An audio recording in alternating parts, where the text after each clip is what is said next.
Apocalypse 12, verset 7, 11, s'il vous plaît. On écoute la lecture. Je lis la parole du Seigneur. Apocalypse 12, verset 7 à 11. Oui. Et il y a eu guerre dans le ciel. Michel et ses anges combattirent contre le dragon. Et le dragon et ses anges combattirent. Verset 8. Mais ils ne furent pas les plus forts, et leur place ne fut plus trouvée dans le ciel. Verset 9. Et il fut précipité, le grand dragon, le serpent ancien, appelé le diable et Satan, celui qui séduit toute la terre. Il fut précipité sur la terre et ses anges furent précipités avec lui. Verset 10. Et j'entendis dans le ciel une voix forte qui disait: maintenant le salut est arrivé, et la puissance et le règne de notre Dieu et l'autorité de son Christ, car il a été précipité, l'accusateur de nos frères, celui qui les accusait devant notre Dieu jour et nuit. Verset 11. Ils l'ont vaincu à cause du sang de l'agneau et à cause de la parole de leur témoignage, et ils l'ont pas aimé leur vie jusqu'à craindre la mort. Parole du Seigneur. Amen. Oui, le verset 17. Alors le dragon fut irrité contre la femme et s'en alla faire la guerre contre les autres qui sont de la semence de la femme, qui gardent les commandements de Dieu et qui ont le témoignage de Jésus-Christ. Je continue. Oui. Et je le tiens sur la table qui borde la mer. Amen. Voilà, ici, l'Apocalypse fait partie des livres écrits par l'apôtre Jean. C'était un disciple de Jésus et il va fonctionner dans le corps comme étant apôtre. Mais dans les moments les plus difficiles, sombres de sa vie, il est à Patmos, il était emprisonné à cette époque-là. Il y a un empereur du nom de Domitien qui réclamait l'adoration. Il voulait qu'on l'adore, détourner les gens de l'adoration de Dieu pour adorer des hommes comme étant des dieux.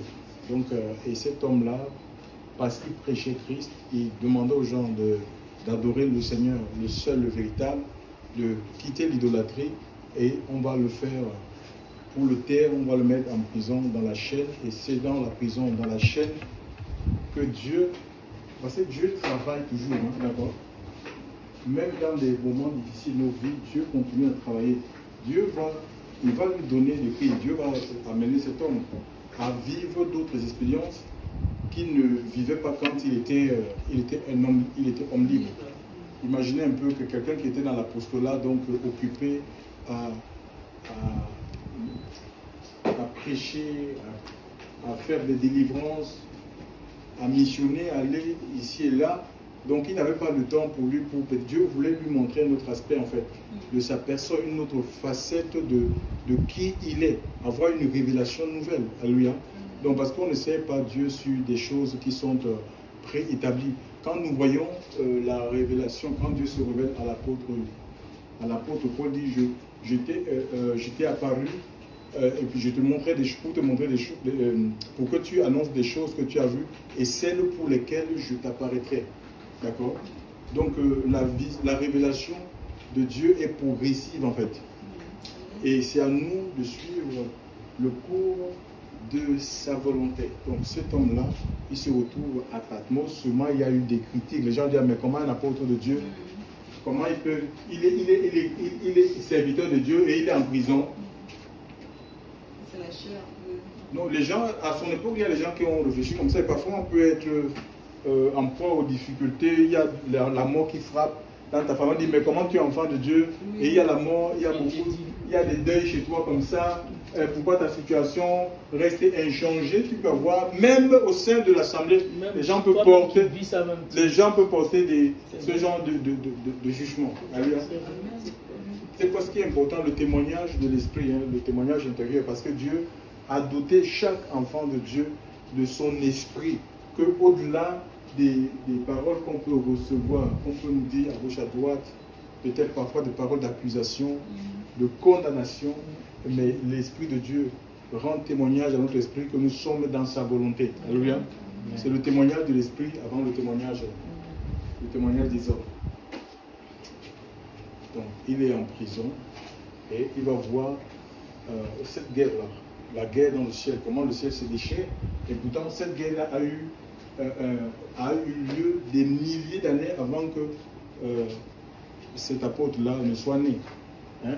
Parce qu'après la guerre, on dit que Satan a été précipité sur la terre et il séduit, nous dit l'Écriture. Et quand il a été précipité, et on voit que sur la terre, il y avait Adam et Ève. Et le diable s'est dirigé directement vers Adam. Cet apôtre-là n'était pas encore né. Hein?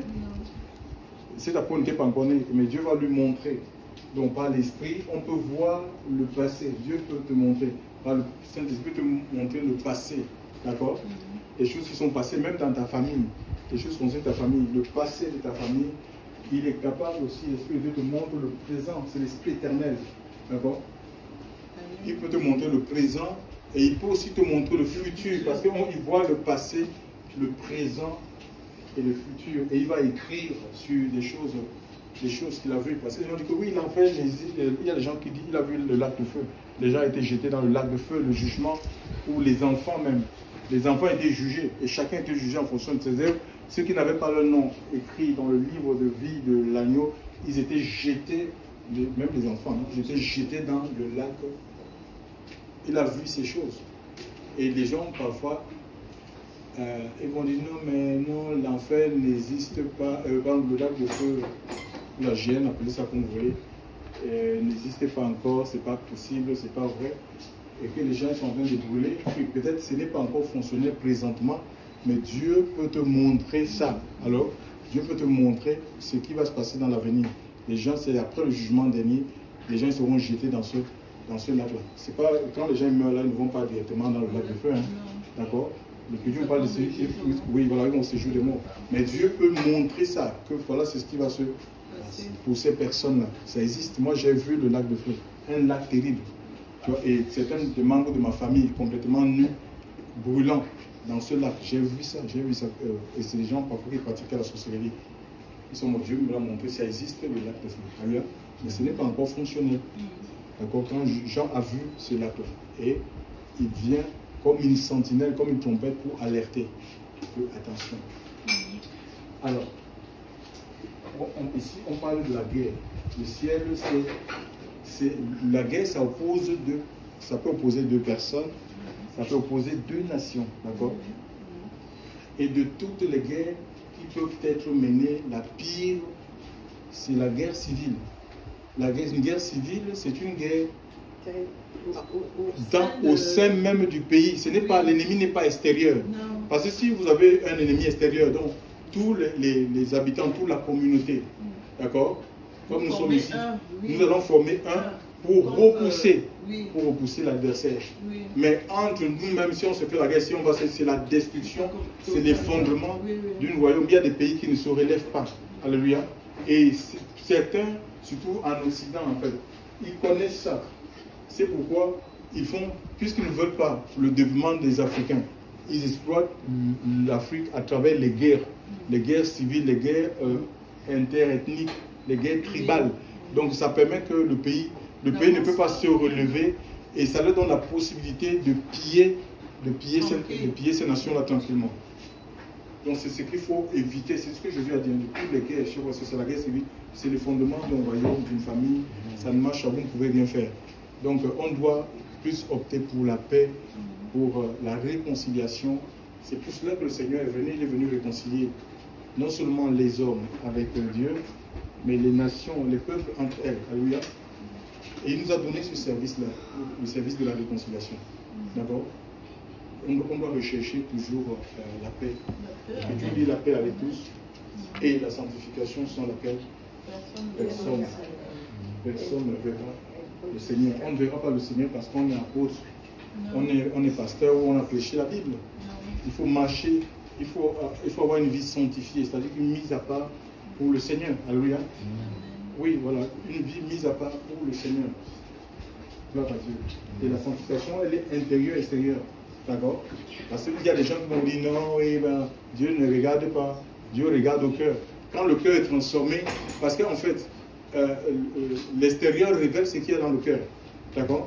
La sanctification, ça touche tout le corps. On est enfant de Dieu. Les moines, ils sont reconnus par quoi? Par leurs habits. Même si l'habit, ça ne fait pas le moine, c'est quand même par l'habit qu'on reconnaît le moine. Donc on ne peut pas enfant de Dieu. On porte les pantalons déchirés. Non. Il faut bien s'habiller. D'accord, Joël? Il faut éviter les pantalons déchirés et tout ça. Donc, c'est des fous qui portent les pantalons, les trucs déchirés. Donc, c'est pas un enfant de Dieu. Les gens ont dit oui, c'est la mode. Non. On ne marche pas avec le ventre. On monte le ventre en l'air, on monte son corps. Non, il faut cacher ton corps. Ton corps, c'est premièrement pour le Seigneur. Et c'est pour ton mari. D'accord? Voilà, donc.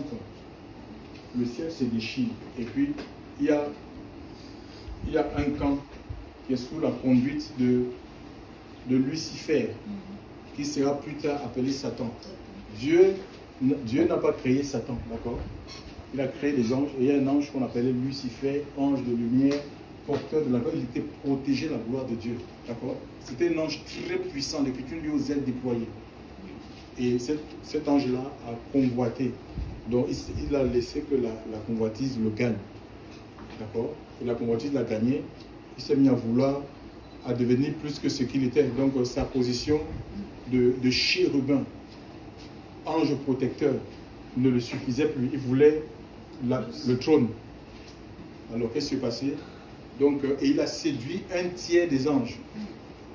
Il y a un tiers des anges qui ont pris, qui se sont alliés à lui pour renverser quoi? Pour renverser le trône, pour renverser l'ordre divin. Alléluia. Puisque Dieu est Dieu, Dieu est tout puissant, c'est lui qui a créé. Renverser, oui, le trône, renverser l'ordre divin, c'est ce qui se passe. Je crois l'ordre divin. Donc il y a des règles que Dieu établit, d'accord? Et Satan s'y oppose. Satan, ça veut dire c'est l'adversaire, hein? C'est celui qui s'oppose. Hein? C'est ça la définition de Satan. Satan en hébreu, c'est l'adversaire en fait, celui qui. Oui, ça veut dire juste l'adversaire, celui qui s'oppose. Oui. Il s'oppose à tout ce qui est Dieu. Il s'oppose à la sanctification. C'est pourquoi il veut te pousser à aller dans le péché en fait. Il s'oppose à tout ce qui est les choses de Dieu. Les choses sont établies par Dieu. C'est comme ça en fait. Et c'est un esprit, d'accord? C'est un esprit. Donc Satan, c'est pas quelqu'un que tu vas voir avec des cornes, machin, tout ça. D'abord, s'il vient à toi avec des cornes, tu vas fuir. Donc c'est un esprit, c'est quelqu'un qui séduit. Et le but de la solution, c'est de sortir les gens de la voie de Dieu. Donc il va te présenter des choses. Et nous voyons aussi avec, il a réussi à sortir Adam et Ève devant la présence de Dieu en leur disant que non, ils vont devenir comme de Dieu. Mais force est de constater qu'au lieu de devenir comme de Dieu, ils se sont retrouvés nus, déshabillés. Et après quoi? La honte et la culpabilité. C'est comme ça, c'est pareil quand on tombe dans le péché. On dit oui, on va se sentir bien. Après quand tu dis que mais qu'est-ce que j'ai fait? Ils se sont trouvés nus et puis j'étais sorti complètement. Ils sont mis à fuir la présence de Dieu. Mais c'est comme ça qu'on pêche. On tombe dans un péché quand on est enfant de Dieu. Et si on est dans une assemblée où il y a la présence de Dieu, on peut avoir l'impression que peut-être que les gens, on se sent comme nus parce qu'il y a la lumière. On dit, mais est-ce que les gens ne savent même pas ce que j'ai fait? Et il y a beaucoup de gens, au lieu de se repentir, ils fuient en fait. Ils fuient la lumière. Ils quittent les assemblées. Ils quittent l'assemblée, oui, voilà.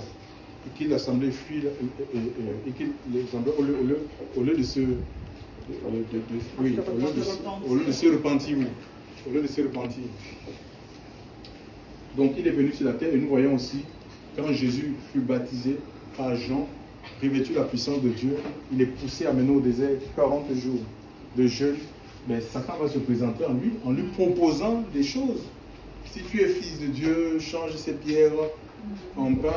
Donc la tentation dans la chair, il avait faim dans un moment de faiblesse. Et Satan peut nous proposer, peut-être il ne va pas changer les pierres en pain. Le pain, on a besoin du pain pour satisfaire notre chair.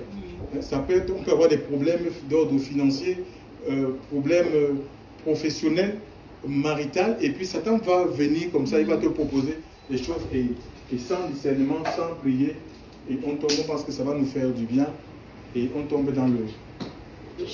Oui, on tombe dans le piège. On tombe dans le piège.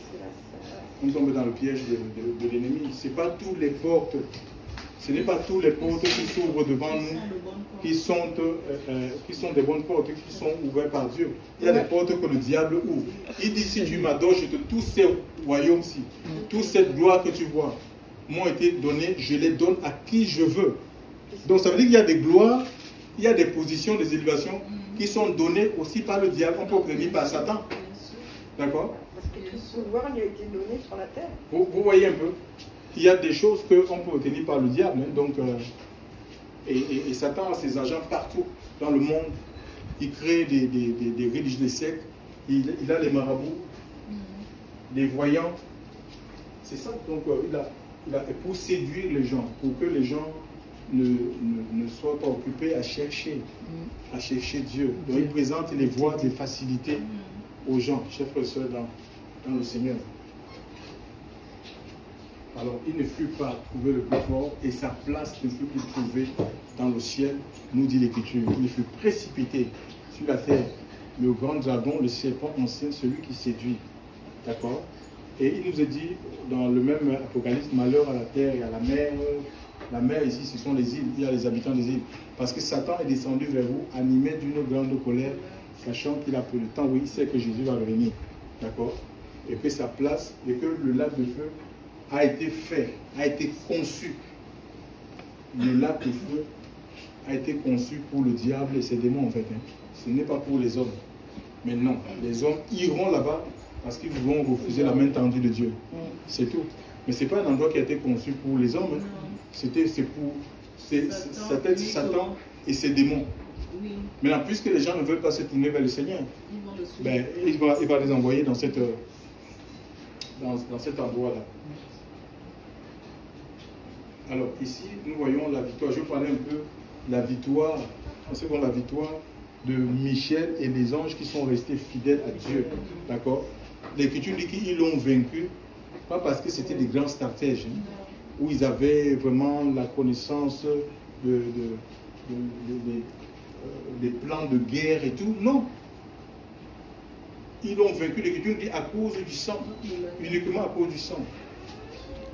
Quoique étant des anges de combat, quoique étant des anges guerriers, mais ils n'avaient pas mis leur confiance dans les armes, ils n'avaient pas mis leur confiance dans leur force, mais ils avaient mis leur confiance en Dieu, dans le sang, dans le sacrifice. Alléluia. Dans le sang. Et l'Écriture parle de la parole du témoignage. C'est la même chose. Quand le jugement devait tomber sur l'Égypte, Dieu avait frappé l'Égypte de 12 plaies. De 10 plaies, autant pour moi. La dernière étant la mort de tous les premiers mâles de l'Égypte jusqu'aux bêtes des champs. Alors, qu'est-ce que Dieu va dire? Puisque l'ange devait traverser tout l'Égypte pour tuer les premiers mâles.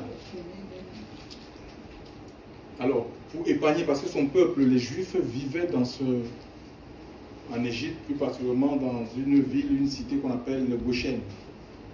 Il va donner une instruction à Moïse en lui disant de dire aux enfants d'Israël de prendre chaque maison, qu'ils prennent un agneau, qu'ils l'égorgent et qu'on prenne le sang de cet agneau, qu'on le mette sur, qu'on le badigeonne sur les linteaux et les poteaux, en sorte que l'ange, lorsque l'ange de la mort, l'ange de la destruction, le jugement va rentrer en Égypte dans les eaux pour tuer, pour exécuter la volonté de Dieu, les maisons où il y avait le sang sur les linteaux, sur les portes, ces maisons, oui, ces maisons étaient comme épargnées.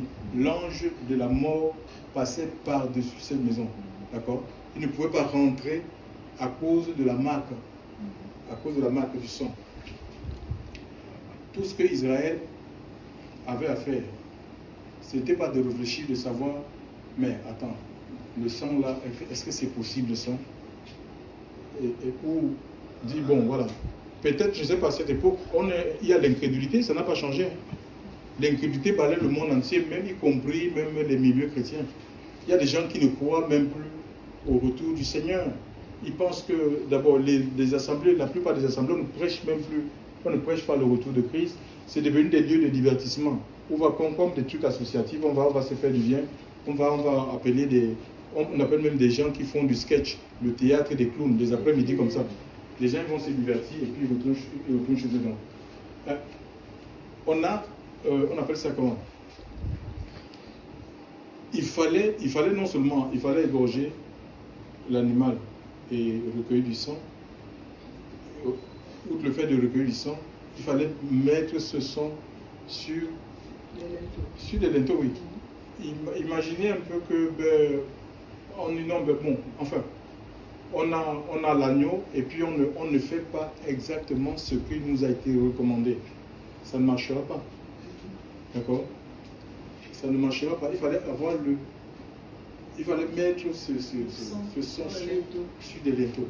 C'est ce que Dieu avait recommandé. D'accord? C'est ce que Dieu avait recommandé. Et pour être épargné de la destruction, pour être épargné de la mort. Donc voilà, et c'est comme ça que quand l'ange est rentré en Égypte, là où il n'y avait pas le sang, il y avait des pleurs, il y avait des lamentations, d'accord? Il y avait des gémissements, il y avait des cris. Donc la mort frappait. C'est la même chose. Il n'est pas question, il ne faut pas qu'on essaie de tomber dans... Bon, il y a des gens qui sont dans les symboles en fait. Où on va prendre le sang, enfin ils vont prendre le vin rouge et ils vont commencer à mettre sur les maisons. Oui, non, ils vont mettre, donc ils sont sur les symboles en fait. Les symboles, c'est pas la réalité en fait. D'accord? Hein? Et c'est une ombre en fait. Et ça dit qu'il y a un enseignement dans les symboles. Le symbole, c'est pas la réalité. Il y a des gens qui sont attachés à des symboles. D'accord? Ils sont attachés à des jours. À des fêtes, oui, voilà, à des fêtes, mais c'était une ombre, l'Écriture nous dit que c'était une ombre, je crois, 2 Colossiens 2, 16 ans. Que personne ne vous juge au sujet du manger, du boire, des lieux des sabbats, c'était une ombre, l'ombre c'est pas la réalité. Hein? C'est la lumière qui révèle l'ombre, quand il y a la lumière, on peut voir l'ombre. Et c'est Christ qui est cette lumière-là. Je suis la lumière à lui. Il est la lumière du monde. Et tous ces symboles-là ont leur accomplissement dans le Christ. D'accord? Et Jésus n'est pas venu abolir, il est venu accomplir, amener ce que Moïse avait reçu à la plénitude. D'accord? Oui, il est venu comme compléter ça en fait. Parce que ce n'était pas parfait en fait. Il est venu compléter. Amener ça à la plénitude, à son accomplissement, à son apogée. C'est ça. Donc, et sans le Christ, même le judaïsme est incomplet en fait. Il faut Jésus, alléluia. C'est Jésus qui est l'accomplissement de toutes choses. Tout disparaît en lui. D'accord? Tout disparaît en lui. Et c'est de lui qu'on a besoin, alléluia. L'Écriture, nous avons tout pleinement. Nous avons tout pleinement en Christ. Les symboles, c'est comme la superstition. Donc voilà, On peut faire, vous allez attendre, s'il y a des questions, c'est après. Après, je peux faire ça.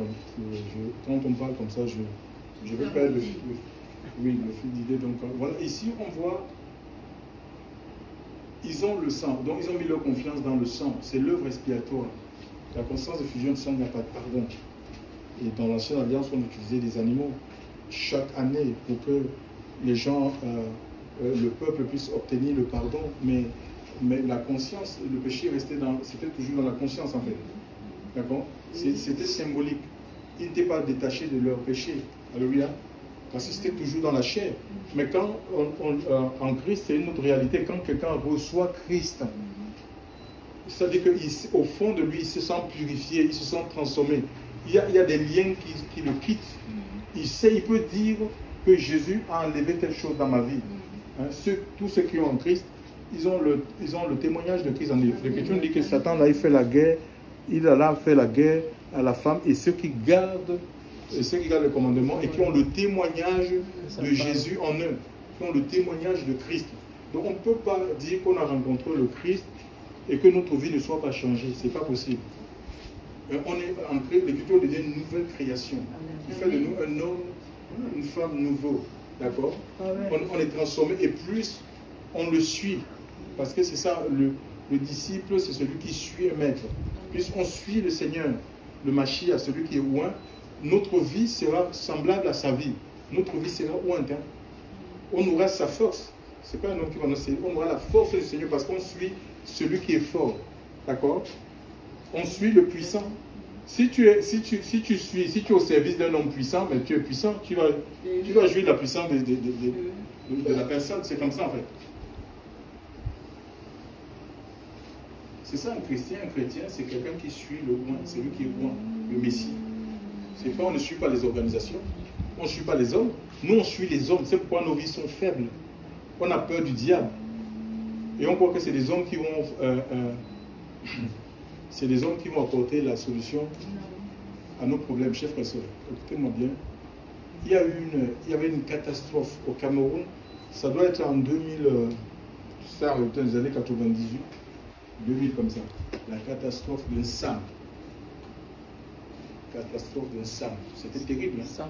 C'était des SAM, c'est une région, je ne sais pas, un quartier à Yaoundé. Et donc il y a des citernes là, des citernes comme pas des wagons, des citernes avec de l'essence. Donc il y avait on appelle ça comment, un train qui transporte des citernes là, qui était bloqué, qui a eu une panne. Et tous les gens, oui, avec il y avait des citernes, il y avait peut-être plus de peut-être 15-20 citernes comme ça. Et les gens, quand ils ont vu ça, on a face à une population qui est pauvre. Les gens disent voilà une occasion pour nous de nous faire de l'argent. Oui, ils sont allés, les gens sont allés ouvrir ces citernes-là et ils commençaient à prendre de l'essence avec des bidons. Donc ça, vous savez, les nouvelles se propagent vite, très vite. C'est parti comme une traînée de poudre. Même les sous-préfets, les gens qui ont on appelle ça comment? Ils ont des bons de carburant. Oui. Mais comme le cœur est toujours vide, le cœur est insatiable. Ils sont allés, chacun avait des bidons. Avec sa voiture. Avec des voitures. Il y a un qui a eu le malheur de partir avec la cigarette et son briquet. Ça a brûlé, mais les gens étaient brûlés, mais comme des calcinés. Il y a des gens, on a même fait parce que l'école n'était pas identifiée. On n'a pas ces services là-bas en Afrique.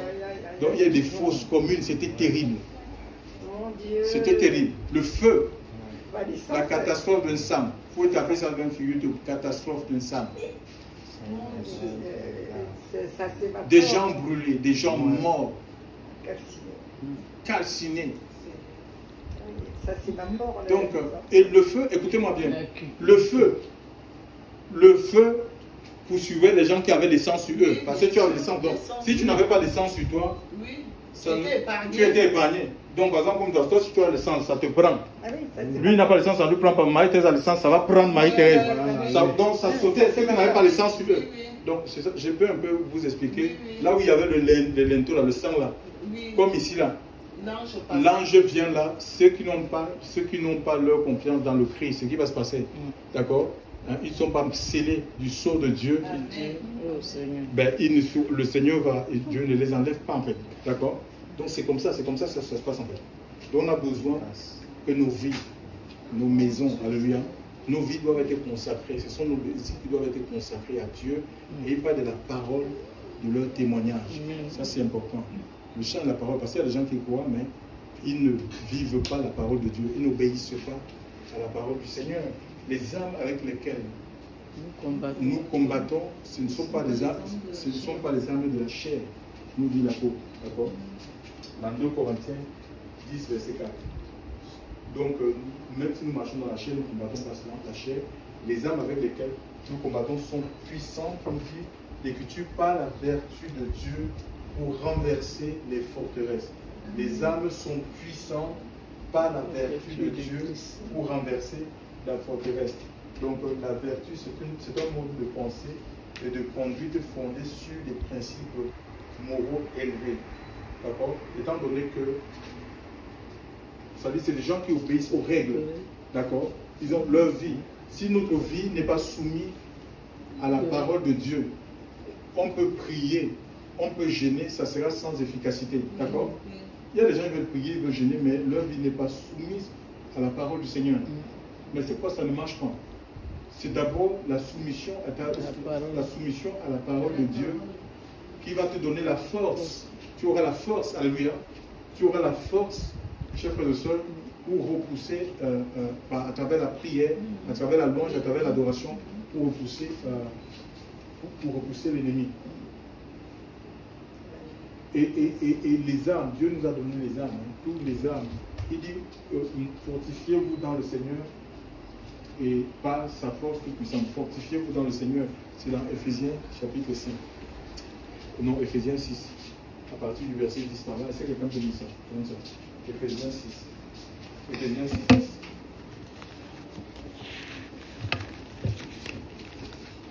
Éphésiens 6, verset 17, il dit.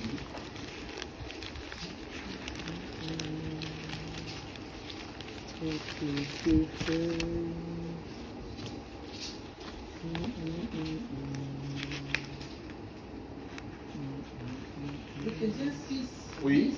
oui, Au reste, oui. mes frères, fortifiez-vous dans le Seigneur et dans la puissance de sa force. Oui, donc la force, elle est en Christ en fait. Hein. Donc notre force, nous la puisons dans le Christ. Il dit fortifier, c'est-à-dire prenez de la force dans le Christ. Et parce que sans force, on ne peut pas combattre. D'accord? Sans force, on ne peut pas. Mais il y a des églises qui sont complètement essoufflées. Des enfants de Dieu qui sont essoufflés, chers frères et sœurs. Ils sont essoufflés. Ils sont sans force. Ils n'ont pas la force d'adorer. Pas la force de. Ils ont la force de tout, sauf des choses de Dieu. Force de tout faire, sauf des choses qui concernent les choses spirituelles. Mais et où est-ce qu'on va aller? On ne peut pas gagner. Nous ne pouvons pas gagner comme ça. Face à l'adversité, face aux sorciers de nos familles. Regardez le psaume 72. Et une personne va ouvrir, ouvre le psaume 72 et une autre personne va ouvrir le psaume 18 29. Psaume 72, psaume 18 29.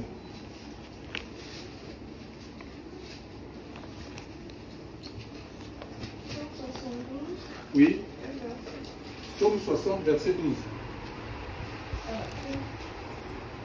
60, verset 12.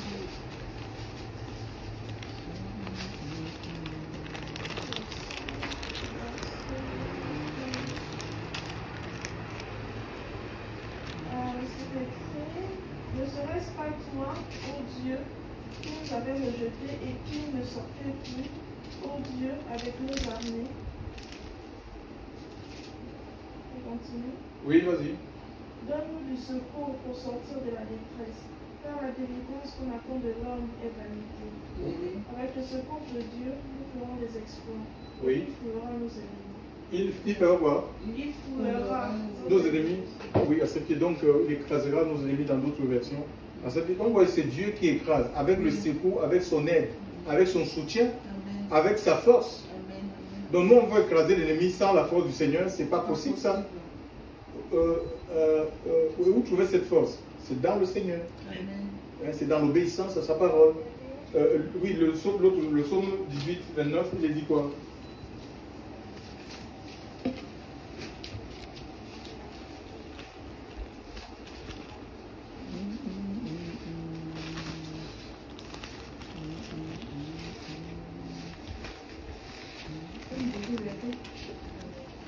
Oui, le psaume 18, verset 29.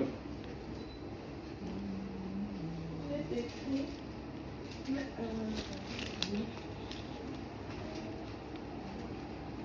même c'est toi qui fais briller ma lumière. Yahweh mon Dieu, éclaire mes ténèbres. Même par ton moyen, je me précipite sur une troupe. Avec mon Dieu, je franchis la muraille. Oui, avec l'Éternel, je me précipite sur une troupe en armes. D'accord? Une troupe en armes, ce sont des gens qui sont prêts à combattre. Hein? Donc voilà, avec Dieu, ça dit que Dieu exerce nos mains au combat. L'Esprit de Dieu va nous pousser au combat. Alléluia.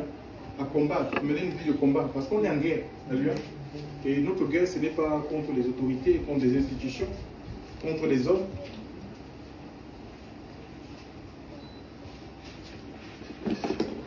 Et il dit, avec mon Dieu, donc je franchis les murailles. Il y a des murailles. Ce sont des murailles, hein, on est face à des murailles, c'est des difficultés en fait, des obstacles. Il y a des obstacles qui se présentent à nous, chers frères et sœurs, qu'il faut franchir pour continuer à avancer avec Dieu. Mais il dit, c'est avec l'Éternel, avec l'Esprit de Dieu. Alléluia. Sinon, c'est impossible, chers frères et sœurs, dans le Seigneur. Donc, l'écriture, revêtez-vous tous les âmes. Éphésiens, on entre Éphésiens là. Éphésiens 6. Éphésiens 6. Tu continues le verset 11. Oui.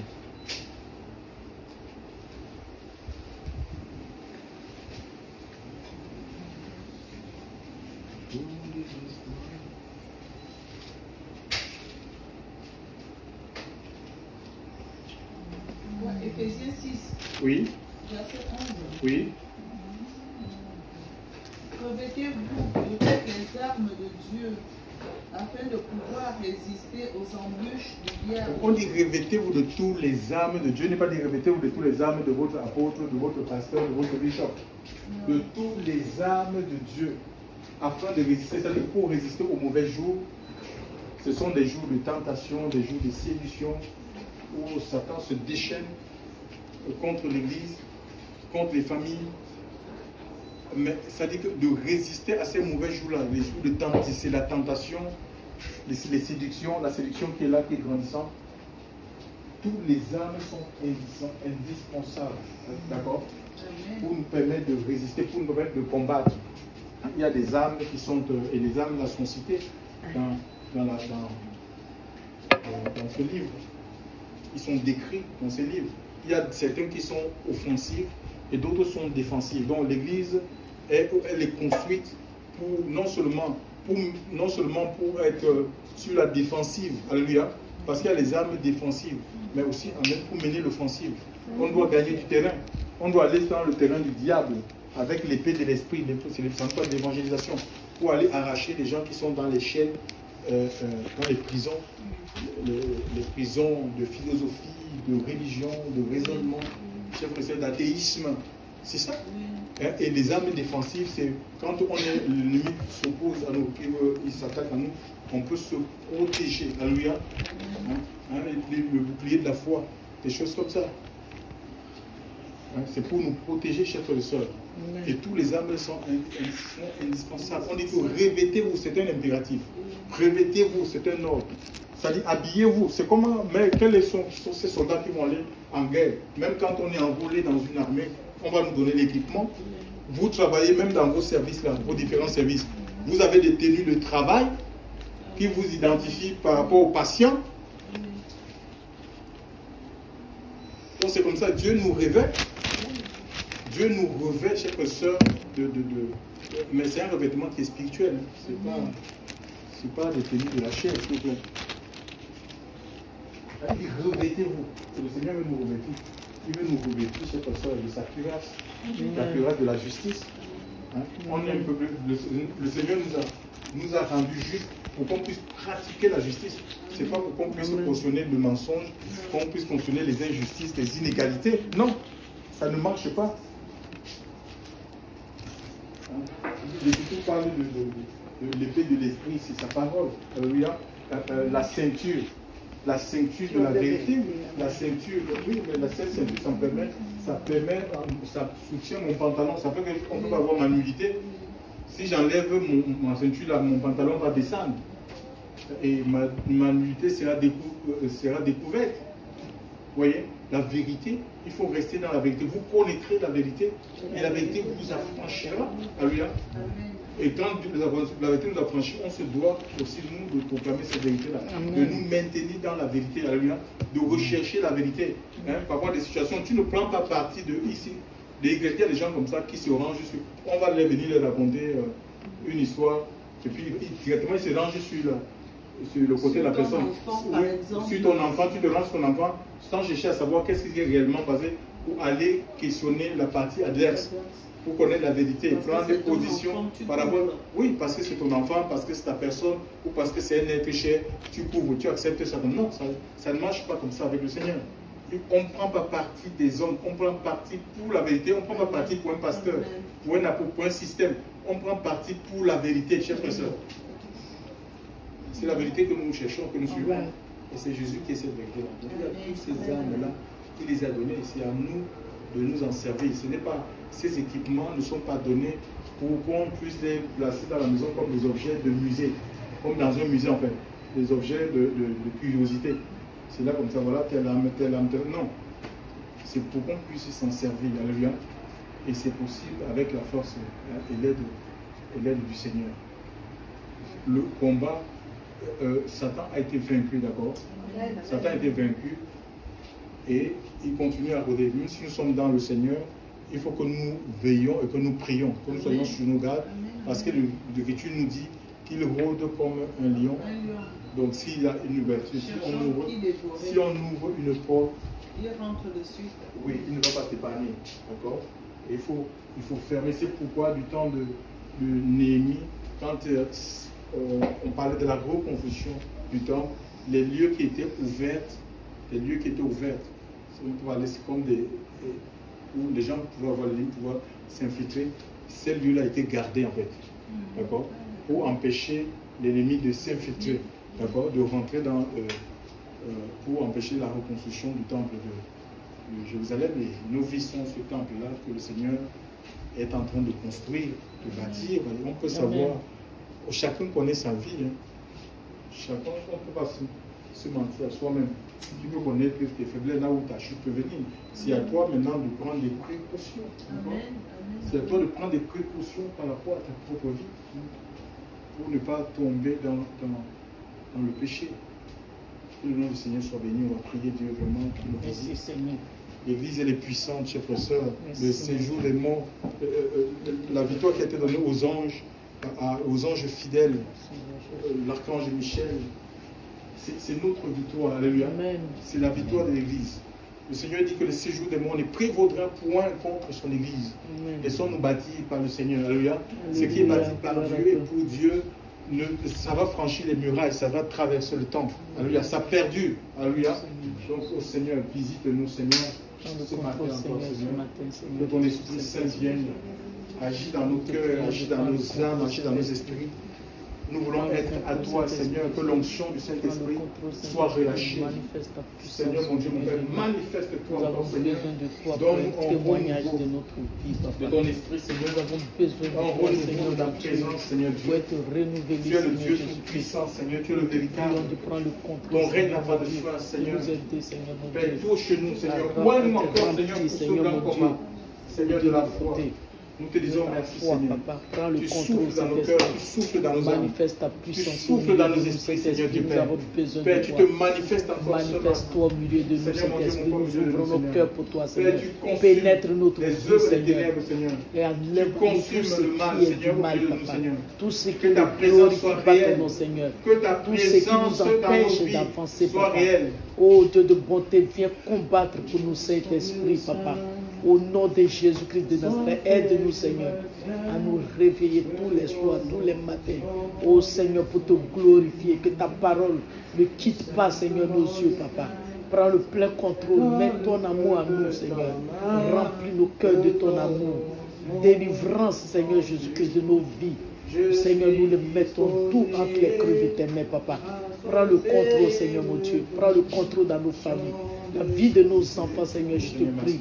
Ramène le cœur à toi, Seigneur. Change les cœurs. Change les identités, Papa. Prends le contrôle dans la vie de nos enfants. Que nos enfants, Seigneur, mon Dieu, viennent à toi véritablement. Au nom de Jésus-Christ de Nazareth.